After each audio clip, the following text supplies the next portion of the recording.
मुल्तान की लड़ाई को जीतने के बाद घमंड में चूर कासिम चला आ रहा था। शाम हो गई थी और सारा लश्कर आरामगाह की तलाश में था, लेकिन कासिम अपने मालिक की सेवा करने के ख्यालों में था। वो उन तैयारियों के बारे में सोच रहा था जो उसके स्वागत के लिए दिल्ली में की गई होंगी। सड़कें झंडियों से सजी होंगी, गलियों, चौराहों और नौबत खाने, फाटक या द्वार के ऊपर का वो स्थान जहां वाद्य यंत्र बजाए जाते हैं के ऊपर गीत गाए जाएंगे। जैसे ही मैं शहर के अंदर दाखिल होऊंगा, शहर भर में मेरे स्वागत के लिए लोग खुशी से चिल्लाने लगेंगे, तोपों की सलामी दी जाएगी। शहर की सारी सुंदर स्त्रियां मुझे ही देखेंगी और मेरे ऊपर फूलों की बारिश करेंगी। बड़े बड़े लोग मेरे स्वागत के लिए महल के द्वार तक आएंगे। मेरे दरबार में पहुंचते ही हुजूर जैसे ही मुझे गले लगाने के लिए उठेंगे, मैं उनके पैर चूम लूंगा। आहा, वो समय कब आएगा। कासिम ने इन्हीं ख्यालों में झूमता हुआ घोड़े को भगाया और सारे कैदियों के झुंड, घायल सिपाहियों को, लश्कर को भी पीछे छोड़ दिया। लश्कर के आगे मुल्तान के राजा की बेगमें और शहजादियां और उनके नौकर चाकर थे। इन सवारियों के आगे और पीछे हथियारबंद ख्वाजा सहराओं का एक बड़ा दल था।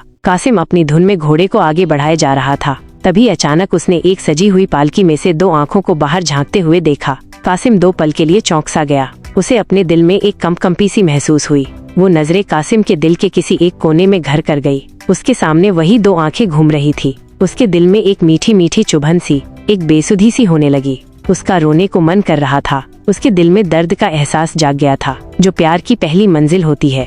थोड़ी देर बाद कासिम ने हुक्म दिया, आज हमारा यही ठहराव होगा। आधी रात गुजर चुकी थी और लगभग सारे लश्कर के आदमी गहरी नींद सो चुके थे। पड़ाव के चारों ओर मशालें जलती दिख रही थी। जो जवान सुरक्षा में थे वो भी जामहिया ले रहे थे, लेकिन एक कासिम था कि उसकी आंखों में नींद बिल्कुल न थी। वो अपने आरामदायक खेमे में बैठे हुए सोच रहा था कि क्या उस स्त्री को एक नजर देख लेना कोई गुनाह है। माना कि वो मुल्तान की शहजादी है और मेरे हुजूर उसे अपने महल में रखना चाहते हैं, लेकिन मेरी इच्छा तो बस उसे देखने भर की है। अगर ये गुनाह है तो मैं ये गुनाह करूँगा। अभी भी तो हजारों बेगुनाहों को मार करके लौटा हूँ और किसी को एक नजर देख लेना उन कत्लों से बड़ा गुनाह नहीं हो सकता। वैसे भी कासिम मुल्तान को फतेह करने वाला हीरो था। वो देर रात तक इसी विषय पर सोचता रहा। फिर कासिम ने अपने खेमे से बाहर निकलकर बेगमों के खेमे को देखा, जो थोड़ी दूर पर ही थे। कासिम ने अपना खेमा इन खेमों के नजदीक जानबूझकर लगवाया था। बेगमों के खेमे के बाहर 5 सैनिक पहरा दे रहे थे। कासिम ये सोचने लगा कि इन सैनिकों को क्या नींद नहीं आती। खेमे के चारों ओर इतनी रोशनी क्यों कर रखी है। कासिम ने अपने खास को आवाज लगाई, मसरूर। मसरूर कासिम के पास आकर बोला, जी हुजूर। कासिम ने बोला, ये मशाले बुझा दो, मुझे नींद नहीं आ रही। मसरूर, जैसी आपकी मर्जी। ये कहकर मसरूर वहाँ से चला गया और मशालें बुझ गईं। थोड़ी देर बाद एक सेविका शहजादी के खेमे से निकलकर बाहर आई और मसरूर से मशालें बुझाए जाने की वजह पूछी। मसरूर ने कहा, सिपहदार ने ऐसा करने को कहा है, तुम लोग चौकन्ने रहना। मुझे तो उनकी नीयत में खोट मालूम होती है। कासिम काफी व्याकुल था। वो कभी लेट जाता तो कभी टहलने लगता। वो बार बार अपने खेमे के बाहर आकर देखता, लेकिन 5 पहरेदार अपनी बड़ी बड़ी तलवारें लिए पहरे पर अटल थे। इसके बावजूद कासिम पर यही धुन सवार थी कि आखिर शहजादी के दर्शन कैसे हों। इसके आगे उसे न बदनामी दिख रही थी और न ही शाही गुस्से का डर। घड़ियाल ने रात के 1 बजाए, जिससे कासिम चौंक गया, जैसे कोई अनहोनी हो गई हो। कासिम इस सोच में पड़ गया कि अब तो कुछ ही घंटों में सुबह हो जाएगी। 3-4 घंटों में तो लश्कर भी कूच एक जगह से दूसरी जगह जाना कर देगा। कासिम ये सोचने लगा कि अब वक्त कम है, कल तक तो दिल्ली पहुंच जाएंगे। ऐसा ना हो कि सारे अरमान दिल में ही रह जाएं। किसी तरह से इन पहरेदारों को चकमा देकर ये काम किया जाना चाहिए। कासिम ने एक बार फिर मसरूर को आवाज लगाई, मसरूर जी हुजूर कहिए। कासिम, बाहर कैसी ठंड है, नींद आ रही होगी ना। मसरूर जी नहीं, जब आपने ही आराम नहीं किया तो मुझे कैसे नींद आ सकती है। इस पर कासिम ने कहा, मसरूर, मैं तुम्हें कुछ तकलीफ देना चाहता हूँ। तुम्हारे साथ जो ये 5 आदमी हैं, जरा उनके साथ लश्कर का चक्कर लगा आना। रात में कुछ सिपाही जुआ या फिर पास के गाँवों में चले जाते हैं, पर काम जरा होशियारी से करना। मसरूर, पर हुजूर यहाँ तो पहरेदारी के लिए कोई नहीं बचेगा। कासिम, जब तक तुम नहीं आ जाते तब तक मैं यहाँ रहूंगा। मसरूर ने धीमी आवाज में कहा, हुजूर मैं आपकी सभी चालों को समझता हूँ। इसके बाद 5 सैनिक लश्कर की तरफ चले गए। रास्ता साफ था, लेकिन अब कासिम को इस बात का ध्यान आया कि अंदर जाना उतना आसान नहीं है जितना वो समझ रहा था।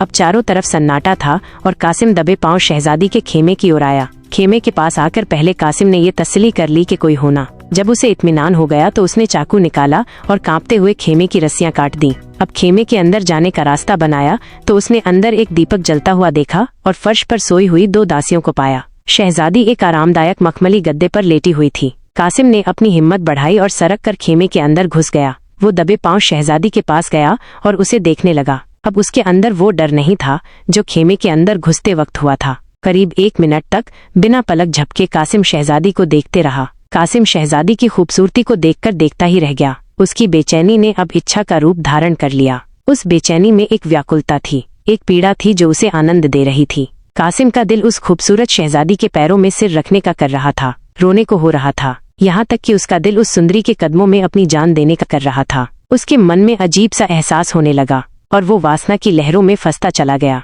कासिम करीब आधे घंटे तक उस सुंदरी के पैरों के पास अपना सिर झुकाए बस यही सोचता रहा कि आखिर कैसे उसे जगाए। वो जैसे जैसे करवट बदलती कासिम का कलेजा मुंह को आ जाता। कासिम ने जिस दिलेरी जिस बहादुरी से मुल्तान को जीता था, धीरे धीरे वो दिलेरी उसका साथ छोड़े जा रही थी। फिर अचानक कासिम ने एक गुलाबपोश गुलाब जल रखने का पात्र को देखा जो एक चौकी पर रखा हुआ था। उसने गुलाबपोश उठाया और फिर सोच में पड़ गया कि शहजादी को जगाऊं या नहीं। अंत में हिम्मत कर कासिम ने शहजादी के चेहरे पर गुलाब जल के कई छींटे डाले, जिससे शहजादी की नींद खुली और उसने अपने सामने कासिम को पाया। कासिम को देखकर उसने फौरन अपना चेहरे पर नकाब डाला और धीरे से मसरूर को आवाज लगाई। इस पर कासिम ने कहा, जी वो मसरूर तो यहाँ नहीं है, लेकिन आप मुझे अपना ही खादिम समझिए। शहजादी ने अपना नकाब ठीक किया और खेमे के एक कोने में जाकर खड़ी हो गई। कासिम को आज पहली बार अपनी वाक शक्ति, बोलने की शक्ति को लेकर ये एहसास हुआ कि वो कितना गंभीर आदमी है। उसे अपने जज्बात बयां करने में हमेशा झिझक होती थी। कासिम ने कहा, मैं जानता हूँ कि मैंने गलती की है, आप इसकी जो सजा सही समझें वो मुझे मंजूर होगी। कासिम ने शहजादी के सामने आह भरते हुए कहा, मैं ही वो बदनसीब इंसान हूँ जिसने आपके बुजुर्ग, पिता और भाइयों को मारा है। मेरे ही हाथों से मुल्तान के हजारों जवान भी मारे गए, सल्तनत तबाह हो गई और आपको ये दिन देखना पड़ा, लेकिन आपका ये मुजरिम आपके सामने है। आपके एक इशारे पर मैं आपके लिए न्योछावर हो जाऊंगा। मुझे ये आज मालूम हुआ कि कैसे बहादुरी के पर्दे में मन की इच्छा इंसान से किस तरह के पाप करवाती है। काश मेरी ये आंखें पहले खुली होती। कासिम ने अपने दिल का सारा हाल शहजादी के सामने कह दिया। भावनाओं में उसने अपने दिल की पीड़ा का ऐसा वर्णन किया कि उसके पास जो शब्द थे वो भी खत्म हो गए। अपने दिल की बात कहने की उसकी सारी इच्छा पूरी हो गई। कासिम वहां से हिला तक नहीं, बल्कि उसने अपनी आरजुओं के लिए एक कदम और आगे बढ़ाया। मेरे इस पूरे विवरण का फायदा ही क्या? अगर हाले दिल ही सुनाना होता तो किसी तस्वीर को सुना देता। वो तस्वीर मेरी कहानी को ज्यादा ध्यान से और खामोशी से सुनती। कासिम के दिलो दिमाग में बस यही चल रहा था कि काश मैं भी इस सुंदरी की आवाज सुन पाता। मेरे इस दर्द का उसके दिल पर क्या असर हुआ ये मालूम हो पाता। काश उसे इस बात का एहसास होता कि जिस आग में मैं जल रहा हूँ उसकी थोड़ी सी आंच उधर भी पहुँच पाती। उसकी आवाज कितनी मीठी होगी। इस सुंदर शहजादी की आवाज सुनने में कितना मजा आएगा। अगर कहीं वो भी मुझसे प्यार करती होगी तो फिर मुझसे खुशनसीब इस दुनिया में कोई और ना होगा। इन्हीं ख्यालों में कासिम दिल ही दिल खुश हुए जा रहा था। इन सबके बीच कासिम को दासियों के जागने और मसरूर के वापस आ जाने की धक धक लगी हुई थी। कासिम ने कहा, ए हुस्न की मल्लिका, ये खादिम सेवक आपकी कृपा का अधिकारी रखता है, इस पे कुछ रहम नहीं करेंगी आप? इस पर शहजादी ने नकाब के अंदर से ही कहा, जो खुद रहन पाने का अधिकारी हो वो दूसरों पर क्या रहन करेगा? मैं वो पंछी हूँ जिसके न बोल है न पर। शहजादी ने कहा, मुझे मालूम है कि कल शाम को मैं उस जालिम बादशाह के आगे हाथ बांधे खड़ी रहूंगी।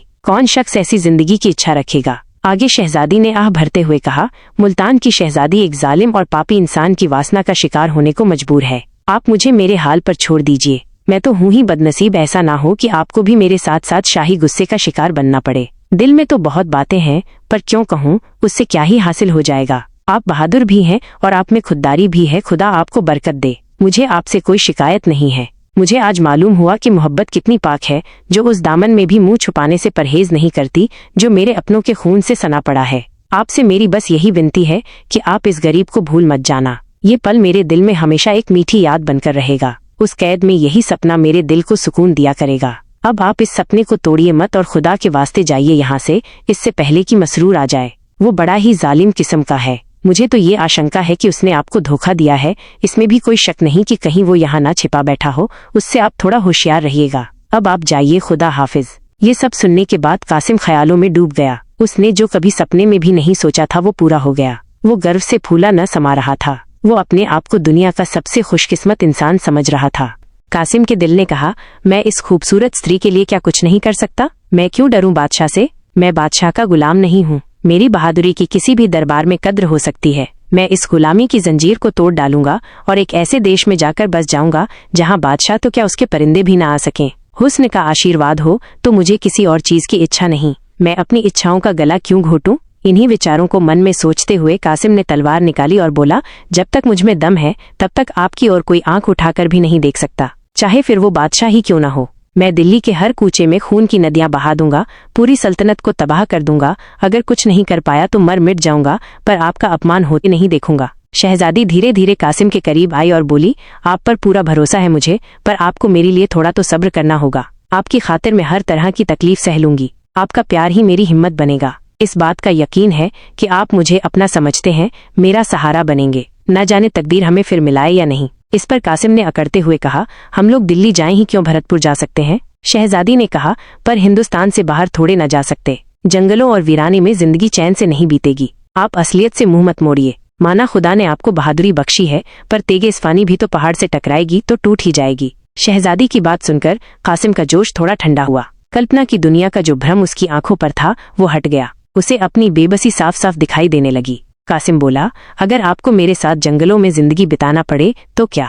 मोहब्बत में तो दुनिया की नेमतें भी फीकी लगती हैं। इस पर शहजादी ने कहा, पर मुझे ये मंजूर नहीं कि अपनी भलाई के लिए मैं आपकी जान खतरे में डालूं। खुदा वो दिन कभी न लाए जिससे कि आपका बाल भी बाका हो। आपकी खैरियत और बहादुरी की खबरें ही मुझे उस कैद में तसल्ली देंगी। मैं आपकी खातिर वो सब सह लूंगी, ताकि अगर कभी मौका मिले तो आपसे दो चार बातें कर सकूं। ये सब सुनने के बाद भी कासिम वहां से हिला तक नहीं। उसकी इच्छाएं उम्मीद से बढ़कर पूरी हुए जा रही थीं। उसने सोचा कि अगर मोहब्बत की ये बहार चंद लम्हों की मेहमान है तो फिर उन लम्हों को आगे का सोचकर बर्बाद क्यों करना। अगर तकदीर में इस हुस्न की मल्लिका को पाना नहीं लिखा है तो फिर ये मौका क्यों हाथ से जाने दूं। कौन जाने मुलाकात का मौका फिर मिले या ना मिले। ये सब सोचने के बाद कासिम ने कहा, अगर आपका ये आखिरी फैसला है तो मेरे लिए सिवाय मायूसी के क्या चारा रहेगा। पर बस आप एक पल के लिए ही सही पर मेरे पास आकर बैठ जाइए, ताकि मेरे बेकरार दिल को थोड़ी तसल्ली मिल जाए। आइए एक पल के लिए हम ये भूल जाएं कि जुदाई की ये घड़ी हमारे सामने खड़ी है। आइए ये पल साथ मिलकर बिताएं। आप अपनी खूबसूरत हाथों से हमें शराब पिलाएं। कासिम सब चीजों से बेखबर शराब पीता रहा। उसने इतनी शराब पी ली कि उसकी गर्दन झुक गई और आंखें लाल हो गईं। वो पूरी तरह से नशे में था।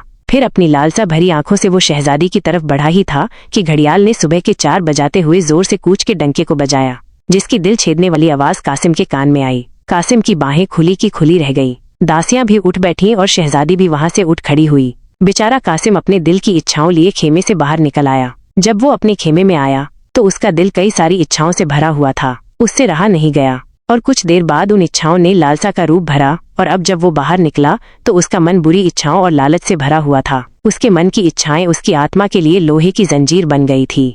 शाम का वक्त था और दिल्ली की सड़कें झंडियों से सजी हुई थीं, जिन पर कासिम मुल्तान के मोर्चे को जीतकर गर्व के नशे में चूर चला आ रहा था। गुलाब और केवड़े के फूलों की खुशबू दिल्ली की सड़कों पर चारों तरफ फैली हुई थी। नौबत खानों में सुहाना राग गाया जा रहा था। तोपों ने मोर्चे की अगुवाई में अपनी आवाज बुलंद की। नगर की सुंदरियां खिड़कियों से देख रही थीं। फूलों की बारिश हो रही थी। जब कासिम शाही महल के पास पहुंचा तो बड़े बड़े अमीर लोग उसके स्वागत के लिए कतार में बंधे खड़े थे। ऐसे सत्कार के बीच जब वो दीवाने खास में पहुंचा तो उसका दिमाग उस वक्त 7वें आसमान पर था।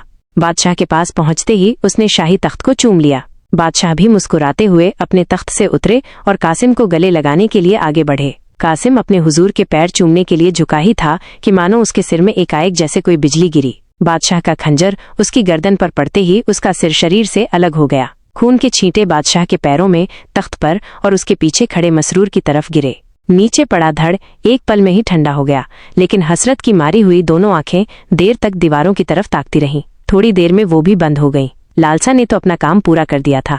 अब तो बस सिर्फ हसरत बाकी थी, जो सालों तक दीवाने खास की दीवारों पर रही और जिसकी झलक अभी भी कासिम की मजार कब्र पर घास फूस की शक्ल में नजर आती है। वासना की कड़ियां कहानी से हमें ये शिक्षा मिलती है कि वासना, बुरी इच्छा, बड़े से बड़े बहादुर व्यक्ति को भी के अंत की ओर ले जा सकती है। किसी भी स्त्री को बुरी नजर से देखने वाले व्यक्ति का कभी भी भला नहीं होता, बल्कि उसका अंत ही होता है। उम्मीद है आपको आज की कहानी पसंद आई होगी। अगर आपको यह वीडियो पसंद आया है तो इसे लाइक करें, शेयर करें और हमारे चैनल को सब्सक्राइब करना न भूलें। अगले वीडियो में फिर मिलेंगे एक और रोचक कहानी के साथ। तब तक के लिए जय हिंद, जय भारत।